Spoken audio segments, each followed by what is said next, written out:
now.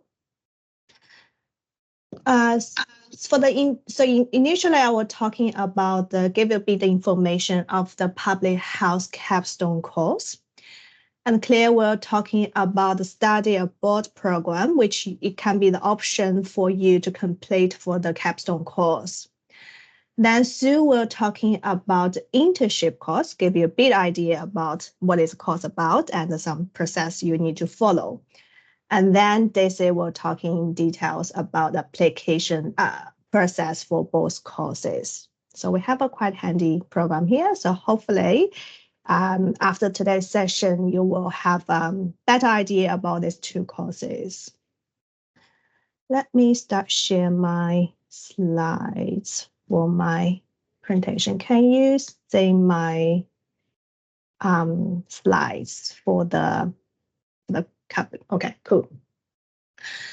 So, okay, bit introduction of myself. So I'm Dr. Luna Shi, working from School of Population Health here at UNSW, and I'm co-convener with Joy here, also from our School of Population Health. Joy, do you want to have a brief introduction of yourself?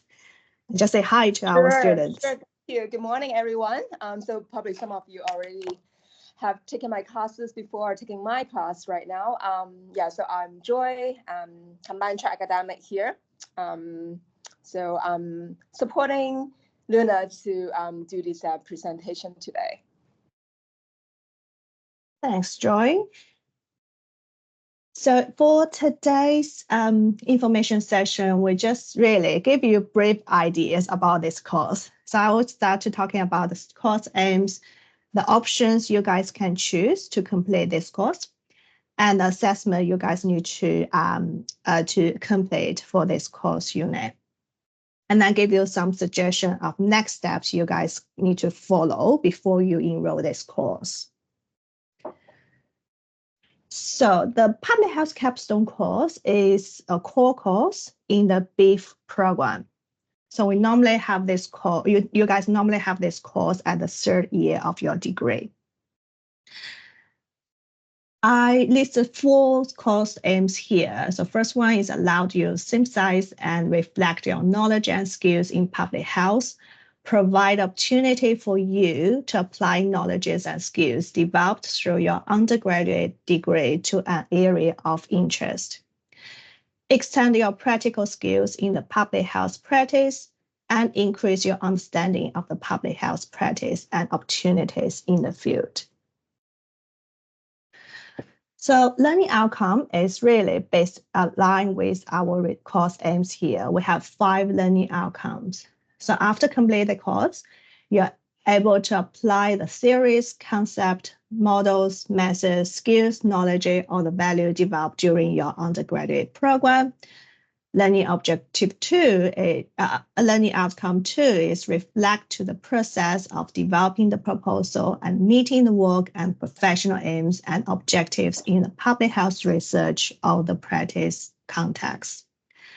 Learning outcome 3 is synthesize the knowledge, skills, and experience gained through the capstone course to create an original public health product. Fourth one is to engage collaboratively, professionally, and productively within a professional setting. And last one is to improve your communication skills and use them to summarize public health information and findings through oral, written, digital, and visualized presentation. So what you can say here, so the course is actually designed to help you better prepared for your workforce after you finish your undergraduate degree. So we have 3 options for you to choose to complete this course. The first one is research project. Second option is public health study 2. We also call it a study abroad program.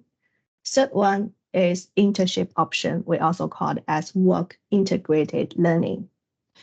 So I won't touch more on the second and third options because I believe Claire and Daisy will give you further information of these 2 options and later on the later presentation. So I'll just brief touch about the research project. So basically, if you want to do a research project within a research group, you actually need to find a supervisor to help you to complete your capstone courses, the capstone course. So basically, you need to find an academic supervisor and then working on the topic you are interested in, and they agree to work with you through 10 weeks period. At least a couple of examples of the research project which our students have done before. And you could say there's a range of a topic you could do. You need to find a really kind of area of your interest, and those you could working on this across for your capstone course. So we have 4 assessments you need to follow and complete for your course. Task 1 is really your proposal. What are you going to do for your capstone? Task 2 is your reflective journal summaries. You reflect about what have you done before, kind of your daily routine, daily activities. What have you learned?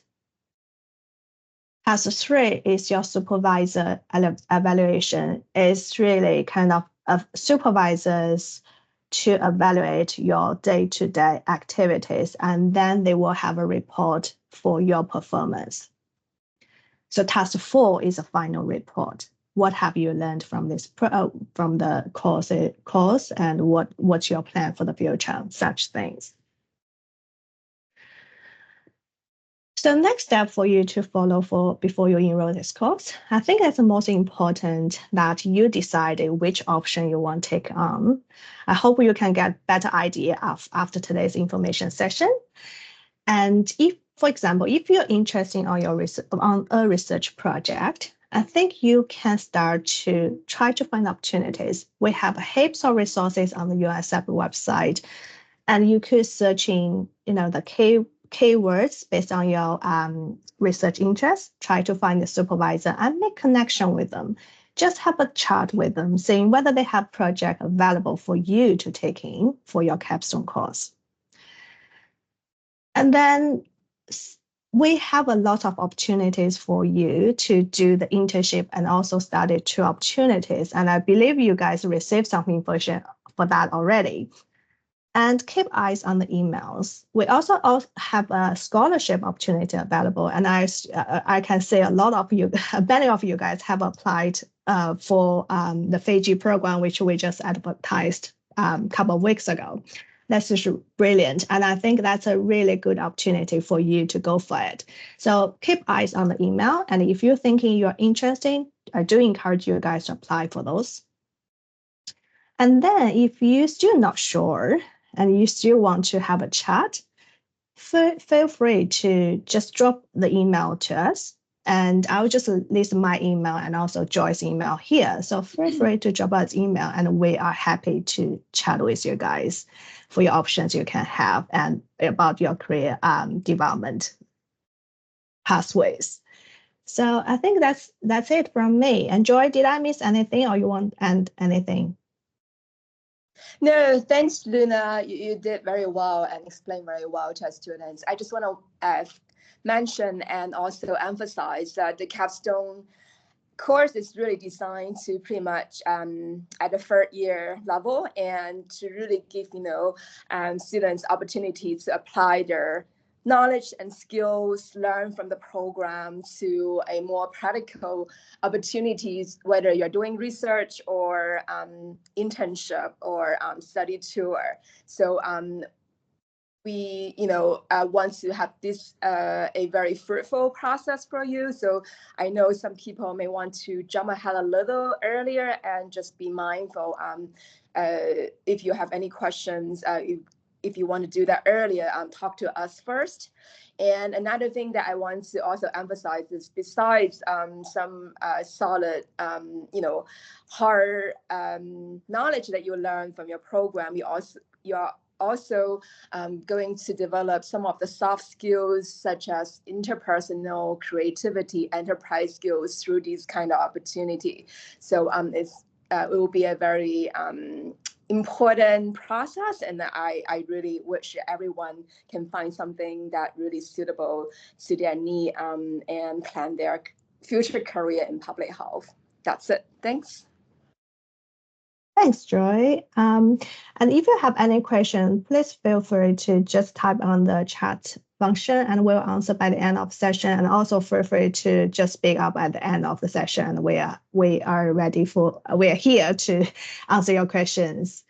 Okay, I think that's for the brief introduction of the Capstone course. And now I'll hand it over to Claire, and Claire will talking about the study on board program, which you could choose as option for the Capstone course. Claire, hand back to you. Okay, thank you, Luna, and Joy, thanks very much. So myself and my colleague Tricia are here today to talk about some of the learning abroad opportunities you can do for the Capstone. So I'm just going to see if I present, these slides. Oh my goodness, sorry. I'll just do a quick share screen, sorry. Okay.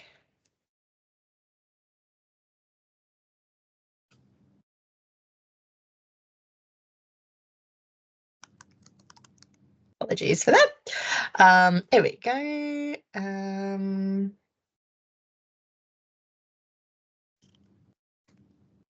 Sorry, sharing the wrong one.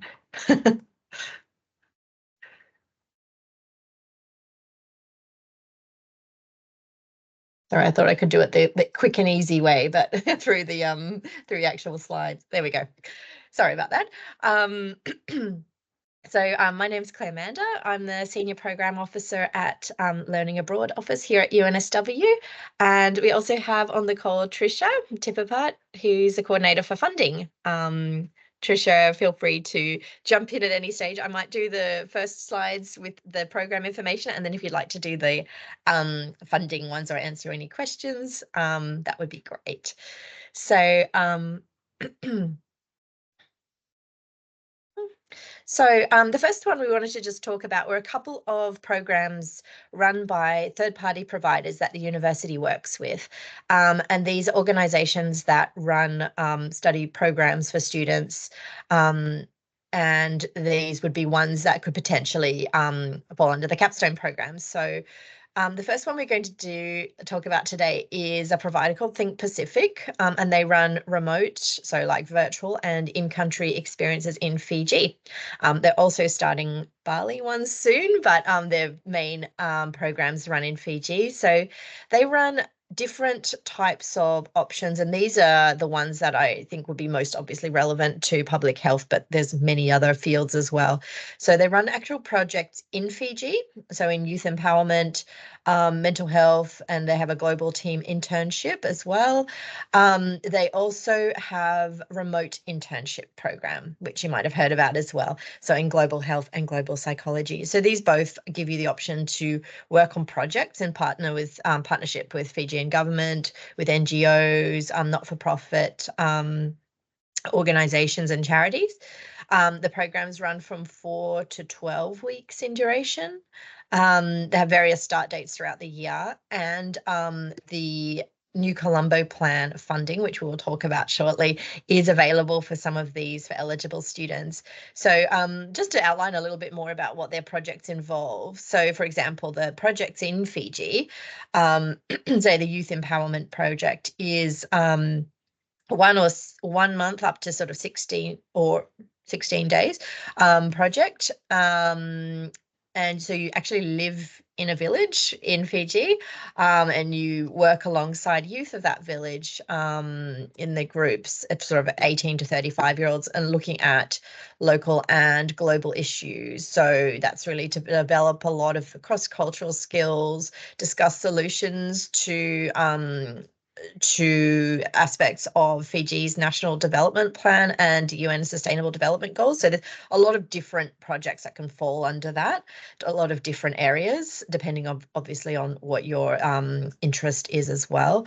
But there's also the mental health program, which is, again, working in partnerships with youth groups and women's groups in rural communities, looking at working with NGOs who are working in the sort of mental health projects in the Pacific region. So it's like increasing your awareness and understanding of mental health in rural areas. And then while you're also having an in-country experience, being part of a community, learning about traditional customs, culture, and skills there. And then thirdly, the Global Team Internship is a 1-month team-based internship, which you do in Fiji, and it's looking particularly at UN SDGs and the Fiji's National Development Plan, and looking at real-world projects. So for charities, social enterprises, or international NGOs. So working as part of a team on those. Then remote internships.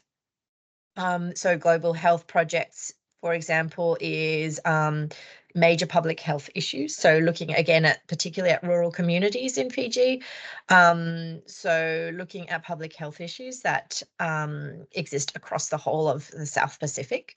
So for example, one would be creating a non-communicable disease campaign that promotes awareness of how to prevent, say, things like diabetes, heart disease through lifestyle choices.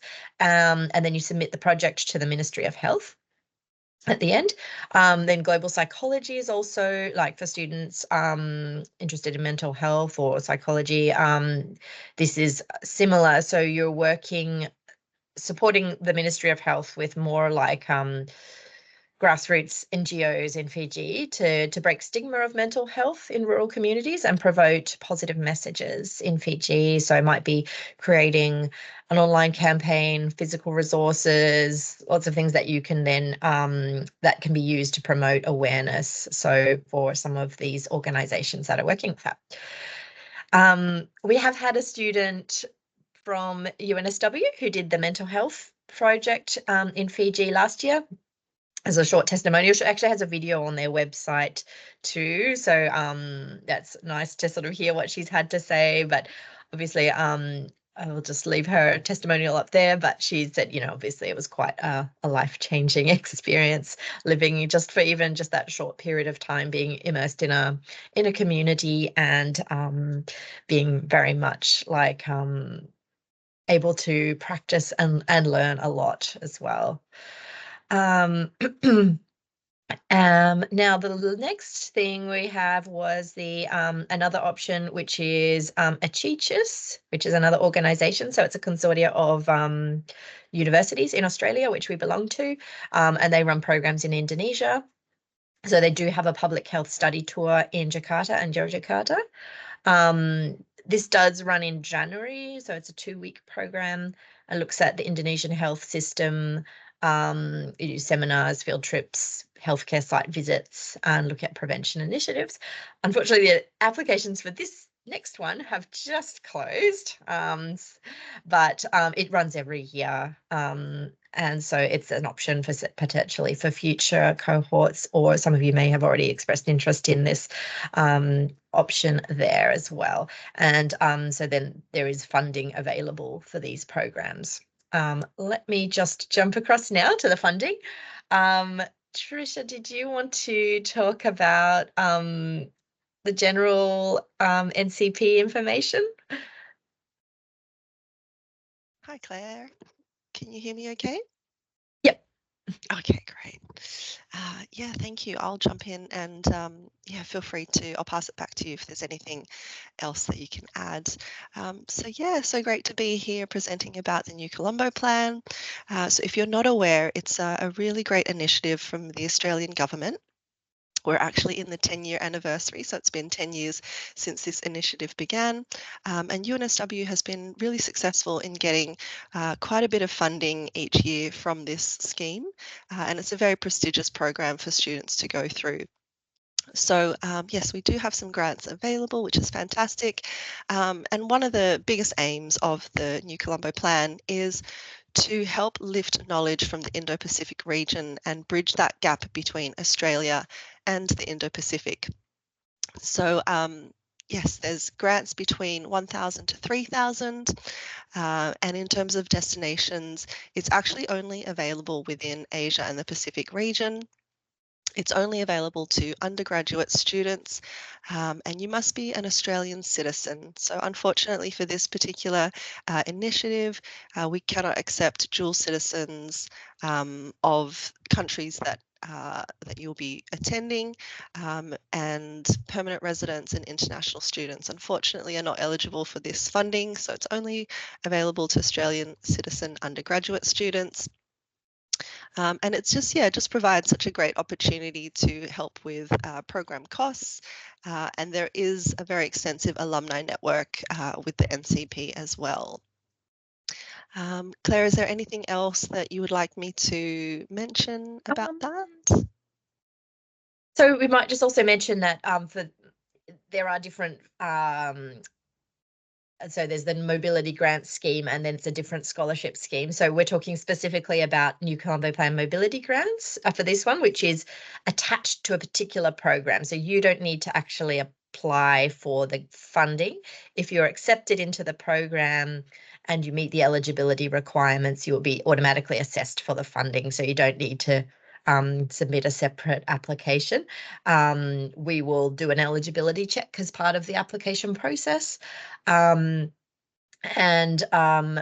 also, obviously because it's attached to a particular course, it must be a credit bearing subject that you're going to, or course that you're going to do. So to be eligible. So the approval for that is always still at your faculty's discretion. So a particular program has been awarded funding, but if you need to have the space available in your degrees, you need to do progression checks and those sort of things before.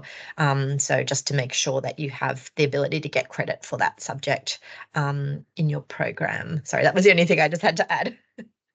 Fantastic. Thank you, Claire. All right. Thank you, Trish. I'll just move on and then might get your help again in the next section. No problem. So this is just a quick overview of our generic learning abroad process, application process. The stage one may differ slightly for students who are applying through Capstone course projects.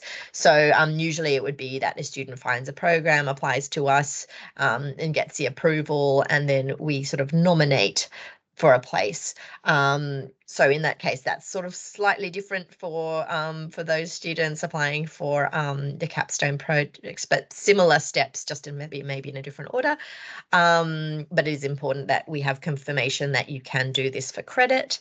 Then you get the application to the host institution. So each in this example of Think Pacific, so you would apply to them, and then they would do the offer, and then you let us know that all's ready to go ahead. You've confirmed you're accepted your position with them.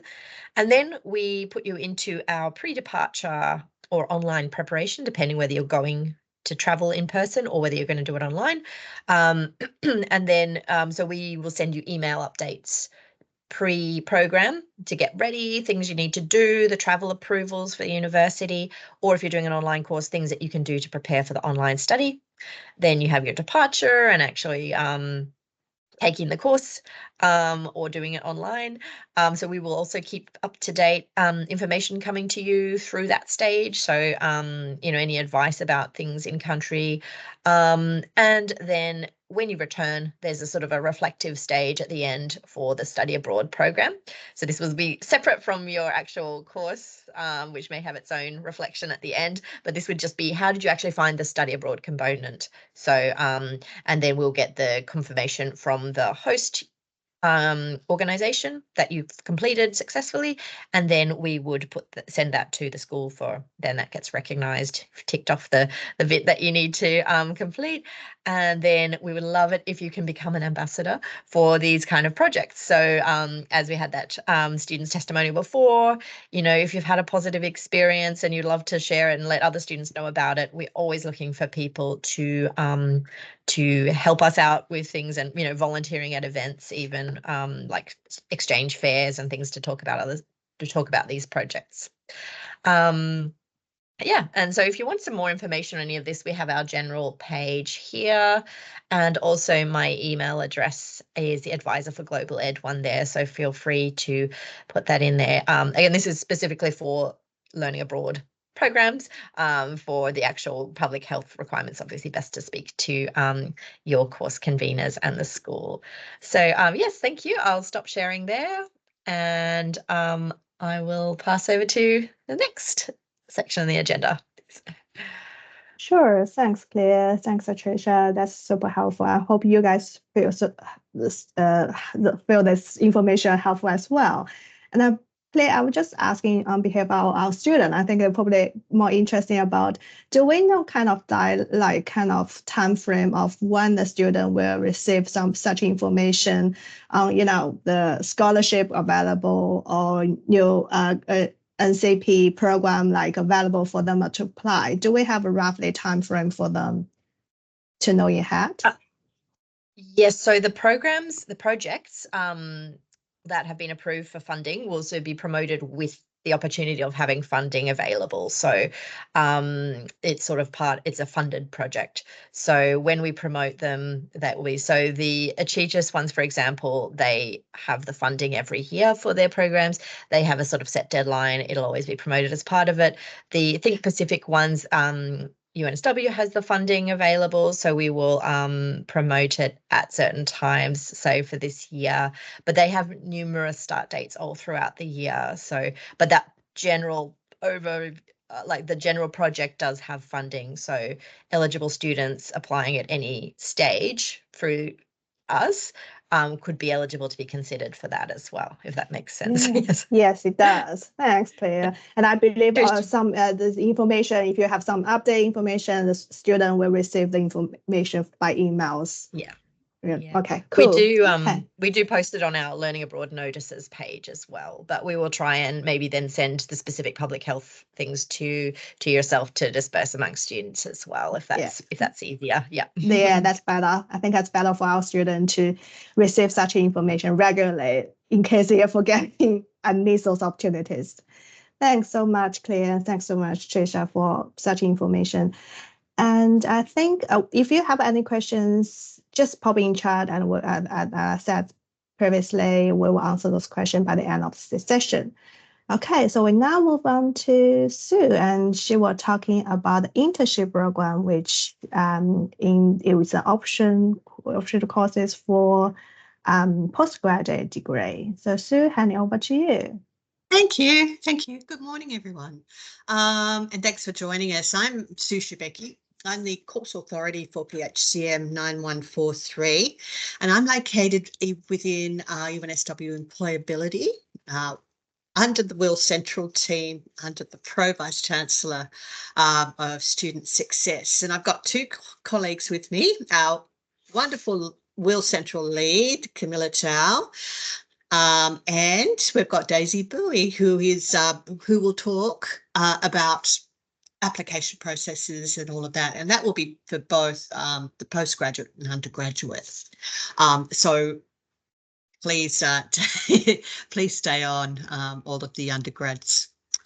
What I wanted to talk about a little bit is work integrated learning at UNSW, because I think it's a really important concept to get your head around, and what our model is. And now work integrated learning is something that's now being very much pushed from federal government everywhere, employers, to enable students to actually use the skills that they've learnt within their program and within a workplace. And that's the important essence of it, to actually use your skills and apply those skills within a workplace, within a real workplace. And that's what an internship does for you. It will help you strengthen your work readiness by practicing those disciplinary skills and applying them. And within that, you will be developing a whole lot. And I think that was mentioned before, that a whole lot of professional, personal and disciplinary skills will be practiced at the same time. So you can actually say that you've achieved these skills within an internship. The important part of it is that it's under this supervision, of course, of within a workplace of professionals. And so what you will be doing in that workplace is undergoing and working within an integral part of that workplace. And that's an important thing, that you will be actually participating in something that's important to that workplace and contributing to what the organisation purpose is. But it is also, remember that it is a three-way partnership between the academic, the organisation, the partner organisation, and the student. So there are obligations in that three-way sort of relationship. So it's for course credit, of course, as we've been mentioning before, which means that you need assessments. You need to do assessments within that. So you have workplace commitments, and you also have the assessable components for the course. So what I will go through is just some partner placements and projects and things, just very, very briefly, and that will be touched on a little bit later on. And this is relevant to the Capstone course also, but organisations are sourced by our engagement team. So we've had a whole lot of placements sourced through the engagement, our partner engager. And what happens once you get an internship is the projects are devised by the organisation. As I said, they have to be a real project that contributes significantly to that organisation. Now, all of the other sort of mechanisms, the details, the working hours, and all of those types of things, work mode is all negotiable. But what we need to remember is that for the postgraduate course, you're required to undertake 168 hours, okay, in the workplace, in addition to anything that you need to do for the course. So I just will briefly go through the assessments for the PHCM course. So everything is based on what you do in the workplace. What I want to emphasize is that there should be meetings all the way through term with me as the course authority, and they will be discussing things like development of professional skills, check-ins, seeing how you're going, all of those sort of things, and they're obligatory to attend. This will be gone through in a lot more detail once you actually get your internship, but the other parts are sort of twofold. The first is a negotiated agreement, which is the component that the workplace supervisor contributes to your marks. Excuse me, and it's 20%. The rest is 80%, but it's been divided into three parts. First is like for about halfway through your internship, you think about an incident of learning, what you a specific time when you've learned something that you can take away. The other two components are towards the end of your internship, which is an internship report, which is based on what you produce within the workplace. So whatever the project is, that report or whatever can be reproduced also as part of your assessment. But there is also a reflective report, and work integrated learning is very steeped in reflection. So thinking about your experience and taking it away and what you've learnt from it. So that's a very, very brief overview of the course. Once you have enrolled in the course, you get an internship, we'll go through those things in much more detail. But something I wanted to emphasize is when you are offered or when the application's open, so our next offering is term 3, Think about the things you'd like to develop, the skills you'd like to develop, and think about where you might be able to gain those. So there's a little bit of flexibility. Every internship, I can guarantee it will teach you something. Okay, so rather than targeting a particular organization, for example, I would be open-minded and think about other places that you might develop the same skills. That's just a little bit of a message from me, because I have known many students going through, and it's always been worthwhile, whatever whichever organisation you undertake to take an internship with. That's about all I wanted to say myself. So I'm happy for inquiries to come through to me. It might come through Luna, so she'll pass them on to me if there's specific ones for PHCM 9143.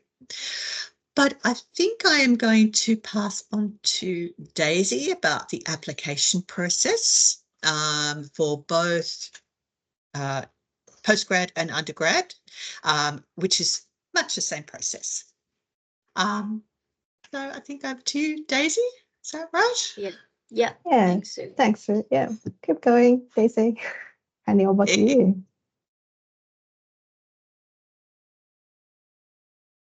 So I'll just mention that this is process. If you're interested, I think this process is applied to both undergrad and postgrad course. Just to remind our student about that. Okay, Daisy, up to you.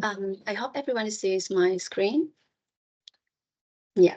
Nice to meet you, everyone. My name is Daisy. I'm the project officer at Will Central Employability UNSW. So our team, Camilla, Joe, Cheryl, and myself, we support the course logistic regarding the student recruitment and also pre-placement.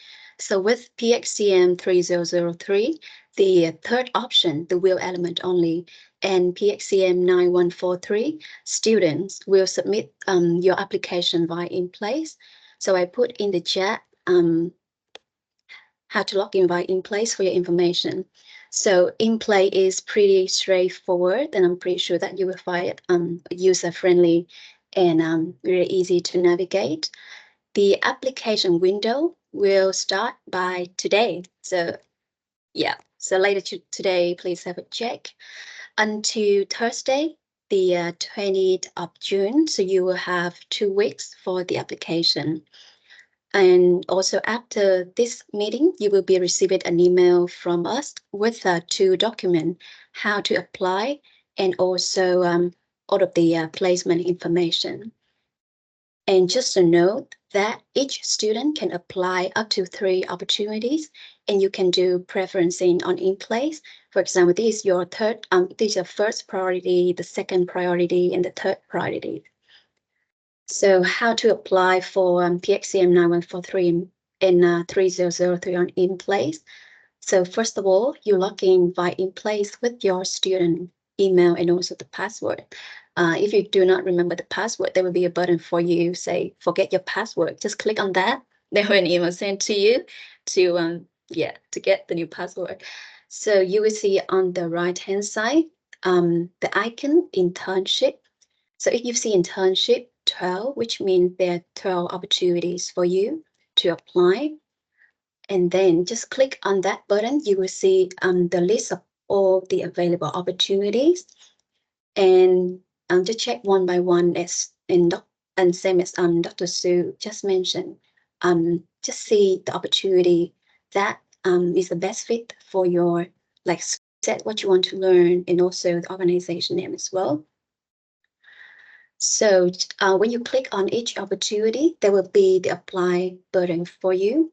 So you will need to submit the CV and also the statement, like what appealed to you about working with the partner organization, or what interested you about the project on the offer. and what are you hoping to learn or to gain from the experience. So the statement and also the CV will have Dr. Susan and also Luna to easy to match you with the organization in the project as well. Yeah, so it is pretty straightforward. You will receive an email from our team on how to apply and also all of the placement information. And if you don't receive the email or you don't see the opportunity on in place, please send an email to Well Central. So I just sent to the chat the email Well Central and also the email template so that we can support you. So we would like you to put the email title as the course name, your name, and also application inquiry. And with the email body, just say your name, your ID, the program that you're doing, and also the screenshot of your in-place so that we can forward your email to the in-place team for further support. So yeah, so that's about it. And also I would like to share with you the other thing. So all UNSW students, you will have the access to employability resources. So you can have resume checker. It's very helpful, very useful for all of the students. And also individual coaching. So you can book a meeting with the coaching team. You can do it in person or book it online to prepare for the interview. So I will also share with you the link to accept the resources here. Yeah. So with the second document, the placement detail, you will see the partner name, the project name, and also the organization brief, the project brief, and the activity involved in each placement, and also all the important information. For example, the note of available position, placement start date, end date, placement type, for example, remote, on-site or hybrid, and part-time or full-time. So just have a read with this placement detail, and there will be 25 at the moment for postgrad and 11 for undergrad. So all of those documents will be sent to you after today. So that's all from Will Central, and we hope the information is helpful. Good luck with the application. Have a check with the resume checker. Book an individual coaching. I'm pretty sure that everyone's there is very lovely and helpful, and enjoy the long weekend. Okay, thanks everyone. Bye. Thanks, Stacey. That's really helpful. Hope our students feel helpful as well. I'm just looking at the chat box. I see many questions has been answered. Yeah. Abra, did I miss anything? I think everything is covered very well by Sue and Daisy. So just to let you know that the requirement is 65% WAM to apply, and also if you have to wait for term 1 at least 24 unit credit to apply for internship. Okay, this is another requirement from school. But if you're doing a single degree, you can apply before 24 unit credit as well. But if you are doing a dual degree or you are doing a dual extension degree, then you need to wait for at least completing one term before you apply. I think everything else is covered. So we are happy to take any questions. I think we answered most of the questions in the chat box, but if you have any question, please feel free to post in the chat box. Just to mention, so Sue will be the central person to managing for the internship course for the postgraduate students, and Abra and myself can be your contact person at the school level. So if you want to have any questions, you could ask any of us, and so that's just to let you know. There's a question about the hours of internship, and of course this is flexible. That can be full-time or part-time, and that is again part of your negotiation process with your organization. So yes, you can do part-time or full-time. Can you So just post- sorry, just on that, yeah, 168 hours is equivalent to 24. This is for the postgrads. 168 hours, about 24 full-time days. So yes, so it's about 2 to 3 days over the 10-week term. Yeah. Can you, what email is asking, what is the email, sorry, for postgraduate contact? Can you post the Will email address again? Emily, what I was telling, that was for the postgraduate internship. For Capstone, that is a separate process. So for Capstone, you can apply. Maybe Luna can explain when you can apply for Capstone. But what I was saying, that was for postgraduate.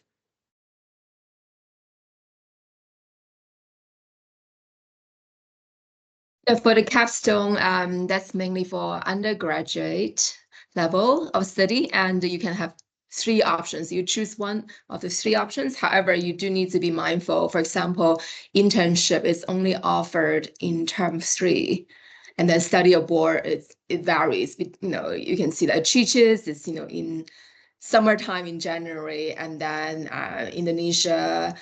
This Indonesia, and then the Fiji one, has a different timing. So have to just pay attention to what is available. And research projects can be term 1 or term 3 too. All the placements will be available. I think already Desi explained that probably by end of today, Desi?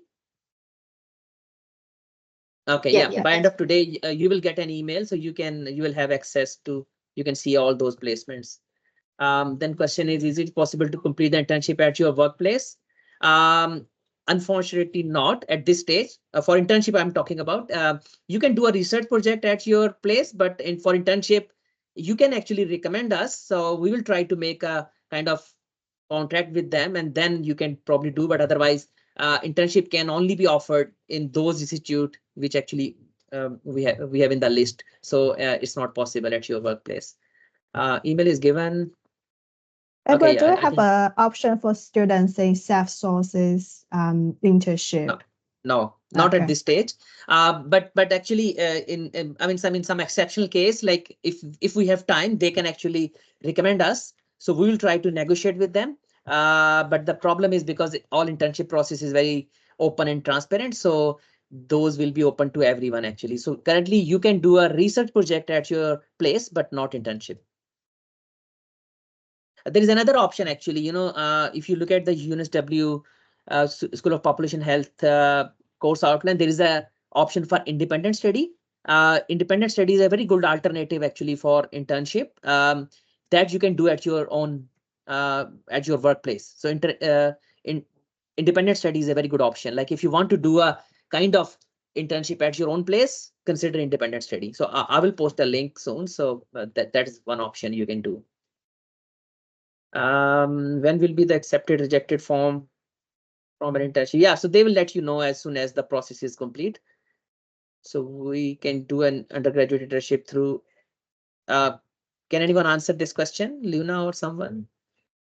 So we can do it. I'm not sure because Shasi, he's in my course currently, but he's from another school. He's not from the School of Population Health. So can he also do a capstone through our program? Can someone answer, please? I'm not sure about that, Joy. We probably need to take it back and ask someone. I think this is probably, my understanding is that this is Capstone actually. 3003 is code for Capstone. No? How about so, yeah. Will Central? Does Will Central have any answer for that? For students that are not from the BIF program, can they also take the capstone? Yeah, to my understanding, which is I probably is not the right person to answer it. If I'm not mistaken, that is based on students' progression for their degree.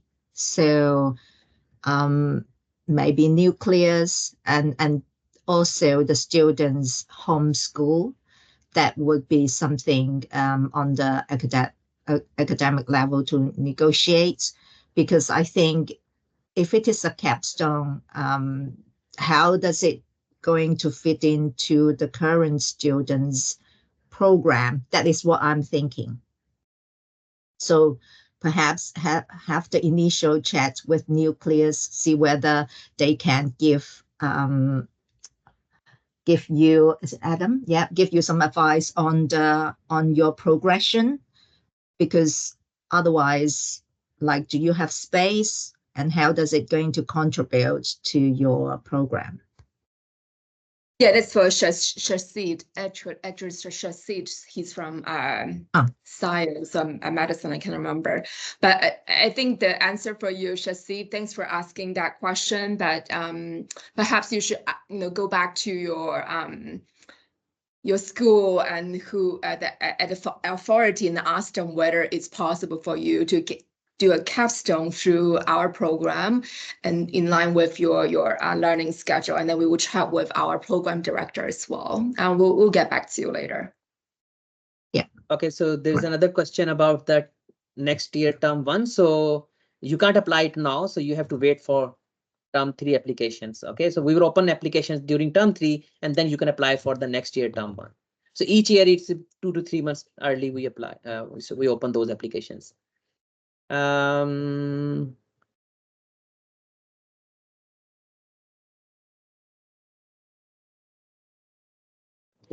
I think most questions are answered. Yep, I think most questions are answered so far. Any other question? Yeah, feel If we free to missed any let us questions. know. Yeah, if we miss any question, just unmute yourself and just ask. Or maybe you can post again. Yeah. Yeah, sorry, Daisy, there's a question from Melinda who says she can only see the Think Pacific internship available when she logs in. Is that, they haven't opened yet, have they? Yeah, I already answered to Melina. So yes, later today.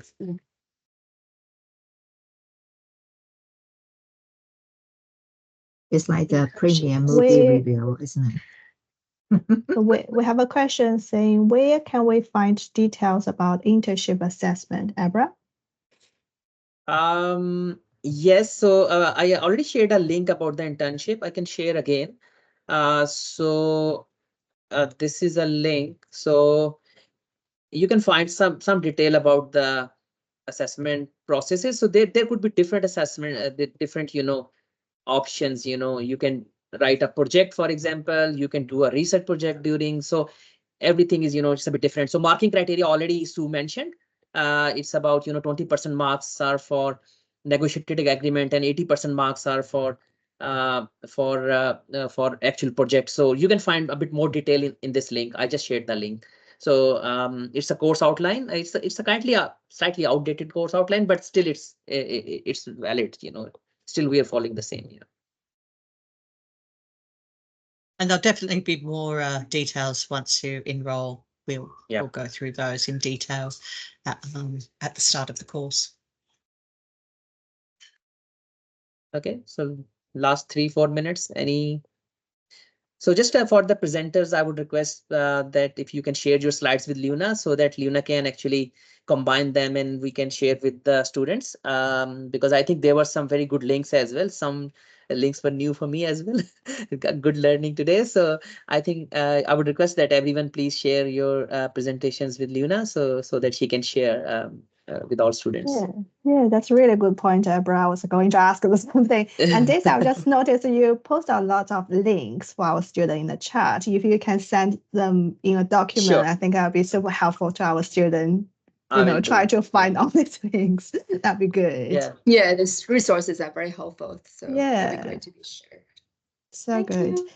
Thank you. Okay, if no further, go ahead, Abra. Sorry. No, that's why I'm saying everyone started saying thanks. So thanks everyone, and maybe Luna can maybe close it now.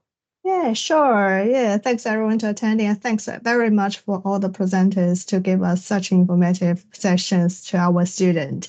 And I believe our student will be in touch if they have any questions and inquiries. Just to let you know, we are here for you. So if you have any questions, just feel free to drop us an email. And all the best to your study. And thanks all to all the presenter again. Thank you. Okay, thanks so much. Thanks everybody. Thank you for the recording, Luna. Thank you. Thanks for reminder. Thanks. Bye bye all. Bye.